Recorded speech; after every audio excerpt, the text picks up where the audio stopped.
এবার শফিক ইস্যুতে মুখ খুললেন। ঢলিউড অভিনেত্রী কোয়েল মল্লিক। এক সাক্ষাৎকারে কোয়েল বলেন, আমি ওকে অনেকবার দেখেছি বিভিন্ন ইভেন্টে।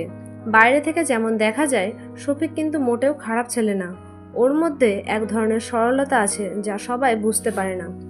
বিস্তারিত আরও জানার আগে আপনি যদি আমাদের চ্যানেলে নতুন হয়ে থাকেন, আমাদের চ্যানেলটি সাবস্ক্রাইব করে আমাদের সঙ্গে থাকুন। ধন্যবাদ। কোয়েল আরও জানান, আমার হাতে এমন কিছু তথ্য আছে যা কেউ জানে না।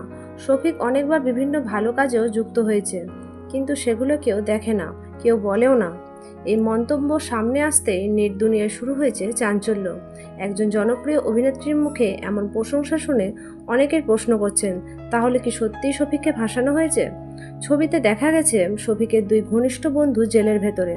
একজন চোখে জল নিয়ে তাকিয়ে আছে, আরেকজন হতবাক দৃষ্টিতে শূন্য চেয়ে আছে।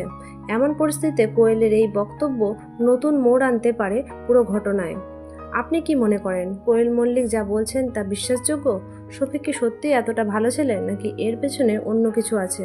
আপনার মতামত জানাতে ভুলবেন না নিচে কমেন্টে। ধন্যবাদ।